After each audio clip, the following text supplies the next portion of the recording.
পদ্মনাভং সুরেশং বিশ্বধারং গগনসদৃশং মেঘবর্ণং শুভাঙ্গম লক্ষ্মীকান্তং কমলনয়নং যোগীর বিধানগম্যম বন্দে বিষ্ণু ভবভয়হর সর্বলোকৈকনাথম। শ্রদ্ধার মহাবিষ্ণু যজ্ঞ পরিচালনা সমিতির সভাপতি, কার্যকরী সভাপতি প্রমুখে বিষয়ববীয়াবর্গ, মঞ্চত উপস্থিত উদযাপন সমিতির বিষয়ববীয়াবর্গ, সন্মুখত উপস্থিত শ্ৰদ্ধাৰ ধৰ্মপ্ৰাণ ৰাইজ, আজি মহাবিষ্ণু যজ্ঞৰ শেষ দিনৰ যি সাংস্কৃতিক কাৰ্যসূচী, সেই সাংস্কৃতিক কাৰ্যসূচী উদ্বোধন কৰাৰ কাৰণে মোক আজ্ঞা দিয়া হৈছিলে। সেই আজ্ঞা পালন কৰি আপোনালোকৰ সন্মুখত থিয় হৈছোঁ। আগতেও এই মঞ্চত আপোনালোকৰ সন্মুখত থিয় হোৱাৰ, মহাবিষ্ণুৰ আশীৰ্বাদ লাভ কৰাৰ সৌভাগ্য আমাৰ হৈছিলে। পুনৰ আপোনালোকৰ সন্মুখত থিয় হৈ আপোনালোকৰ আৰু মহাবিষ্ণুৰ আশীৰ্বাদ লাভ কৰিম বুলি আশা ৰাখিছোঁ। কথা হ'ল, আজি অলপ বতৰটো প্ৰতিকূল হৈছে। যজ্ঞ আমি যি কাৰণত কৰিছোঁ, যদি বৰষুণেই নাহে তেতিয়াহ'লে যজ্ঞৰ যিটো সফলতা আধৰুৱা হ'ব।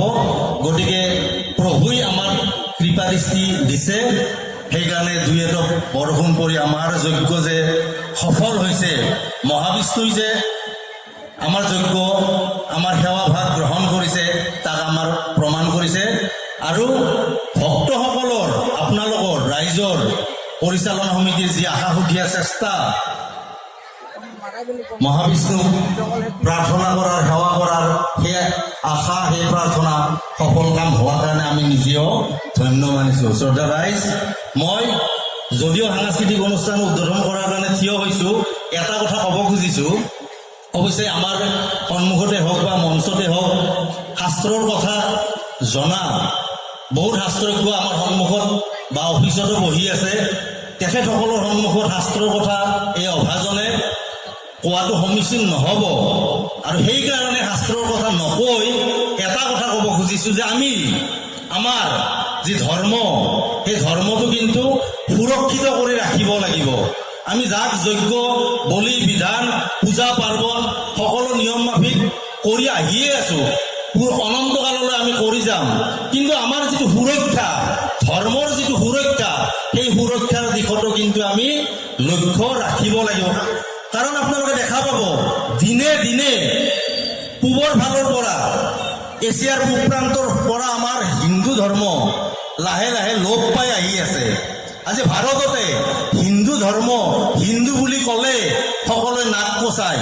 বিধৰ্মীবিলাকে আমাৰ ওপৰত প্ৰশ্ন তোলে যে যাগ যজ্ঞ কৰিলে কি লাভ হ'ব, আমাৰ যিবিলাক ঘি আছে, আহুতি দি আমাৰ কি লাভ হ'ব, এনেই ঘিবিলাক পুৰি কি লাভ হ'ব, শিৱ লিংগৰ ওপৰত, শিৱলিংগত গাখীৰ ঢালিলে আমাৰ কি লাভ হ'ব, এই প্ৰশ্নবিলাক বিধৰ্মীবিলাকে আমাক কৰে।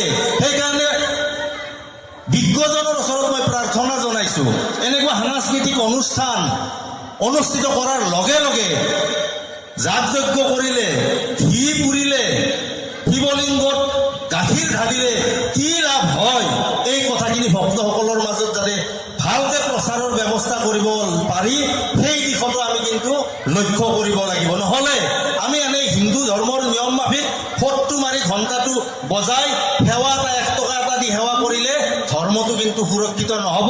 বিধৰ্মীবিলাকে আমাৰ ওপৰত সদায় প্ৰশ্ন তুলি থাকিব। সেইকাৰণে বিজ্ঞজনৰ ওচৰত মই প্ৰাৰ্থনা জনাইছোঁ, আবেদন জনাইছোঁ, এই সমিতিক, উদযাপন সমিতিকো আবেদন জনাইছোঁ, আমি অনুষ্ঠানো উদযাপন কৰিব লাগিব, সংস্কৃতিও ধৰি থাকিব লাগিব।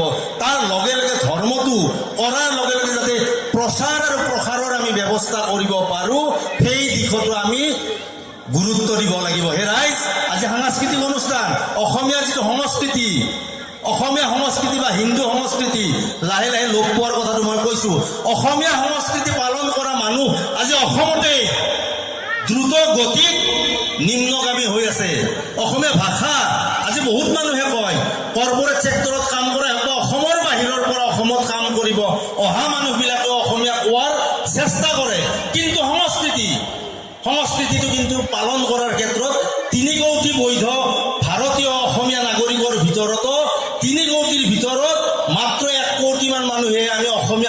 সংস্কৃতিটো পালন কৰোঁ। আজি বিহুৰ সময়ত আমি সকলোৱে বিহু ফাংচন পাতোঁ, কিন্তু বিহুত গৰুক যে গা ধুৱাব লাগে, গৰুক যে পূজা কৰিব লাগে, সেইটো আমাৰ নাই। মাঘ বিহুৰ সময়ত মেজি জ্বলাই অগ্নি দেৱতাক যে আমি পূজা কৰিব লাগে, সেইটো এৰিছোঁ। কাতি বিহু সকলোৱে কঙালী বুলি মানুহ, কিন্তু তুলসীৰ গুৰত, ধাননি পথাৰত বা গছৰ তলত, তামোলৰ তলত যে চাকি জ্বলাব লাগে, সেইবিলাক এৰিছোঁ। এইবিলাকে হ'ল আমাৰ অসমীয়া সংস্কৃতি। এই অসমীয়া সংস্কৃতিটো দেখাত পালন কৰোঁ, কিন্তু সংস্কৃতিটো প্ৰকৃত অৰ্থত আমি বহুত মানুহে, প্ৰায় 2 কোটি মানুহে 3 কোটিৰ ভিতৰত পালন নকৰা হৈছোঁ। আজি বহুতে চিঞৰি আছে ভাষা ৰক্ষা কৰিব লাগে। মই কৈছোঁ ভাষাৰ লগে লগে সংস্কৃতিও ৰক্ষা হ'ব লাগিব। ভাষাৰ লগে লগে সংস্কৃতি যদি ৰক্ষা কৰিব আমি পাৰোঁ, তেতিয়াহ'লে অসমীয়া জাতি জীয়াই থাকিব।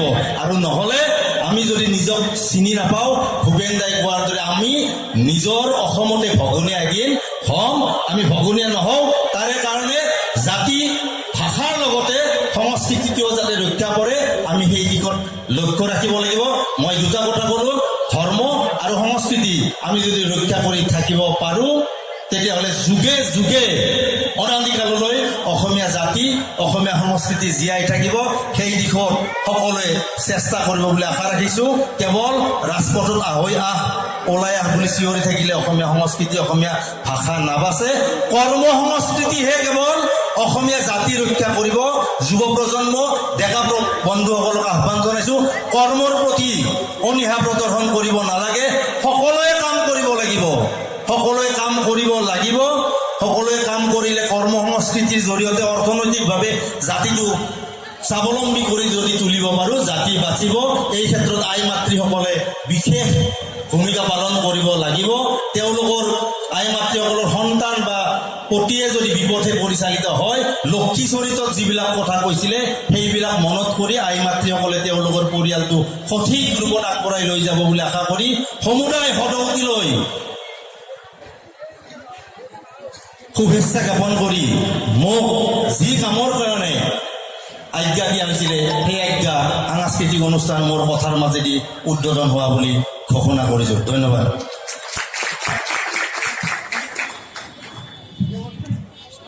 উদ্বোধকগৰাকীয়ে বৰ্তমান সময়ত সংবাদিকতাৰ লগত